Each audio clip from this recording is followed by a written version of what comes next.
దేశం ప్రమాదంలో ఉందన్నారు ఏఐసీసీ సెక్రటరీ ఇన్ఛార్జ్ విశ్వనాథన్. ప్రజాస్వామ్యాన్ని కూనీ చేస్తూ కేంద్ర ప్రభుత్వం ఎలక్షన్ కమిషన్ ఓటు చోరీలకు పాల్పడుతుందని ఆరోపించారు. కంటోన్మెంట్ ఎన్నికలు జరపకుండా కేంద్ర ప్రభుత్వం ప్రజాస్వామ్యంను కూనీ చేస్తూ నామినేటెడ్ మెంబర్ ద్వారా పాలన కొనసాగిస్తున్నారని దుయ్యబట్టారు ఎమ్మెల్యే శ్రీగణేష్. సికింద్రాబాద్ కంటోన్మెంట్ నియోజకవర్గంలో ఎమ్మెల్యే శ్రీగణేష్ ఆధ్వర్యంలో ఓటు చోరీలకు సిగ్నేచర్ క్యాంపెయిన్ నిర్వహించారు. కాంగ్రెస్ నేత రాహుల్ గాంధీ వివిధ మాధ్యమాల ద్వారా ఈ బాగోతాన్ని బయటపెట్టారని చెప్పారు. రాహుల్ గాంధీ ద్వారా ఈ సంతకాల సేకరణను రాష్ట్రపతి ముర్ముకు పంపిస్తామని తెలిపారు నేతలు.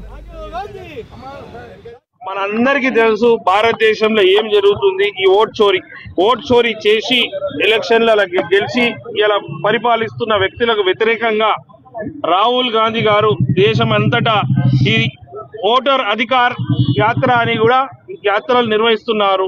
ఎందుకంటే మనకందరికీ గతంలో కూడా ఒక నెలన్నర క్రితము పూర్తి స్థాయిలో రాహుల్ గాంధీ గారు పవర్ పాయింట్ ప్రెజెంటేషన్ ద్వారా ఏ విధంగా దేశంలో బీజేపీ పార్టీ వాళ్ళు ఎన్నికలలో ఓటు చోరీ చేస్తుర్రు, ఏ రకంగా ఓటు చోరీ చేస్తుర్రు, ఒకే వ్యక్తికి 5 చోట్ల ఓటు ఉండడం, ఈ రాష్ట్రంలో ఓటు ఉంటుంది, పక్క రాష్ట్రంలో ఓటు ఉంటుంది, ఈ కాన్స్టిట్యున్సీలో ఓటు ఉంటుంది, పక్క కాన్స్టిట్యున్సీలో ఓటు ఉండి వాళ్ళు ఎలక్షన్ అయితే ఇక్కడ నుంచి అక్కడ ట్రాన్స్ఫర్ అయ్యి ప్రతి ఎలక్షన్ లో ఓటు వేసి ఇట్లా లక్షల మందిని వాళ్ళు తయారు చేసి ఎలక్షన్ అనగానే అక్కడికి వెళ్ళి ఓటు వేసే విధంగా చూసుకుంటారు. కాబట్టి ఇది ప్రజాస్వామ్యాన్ని కూనీ చేస్తున్న పద్ధతి.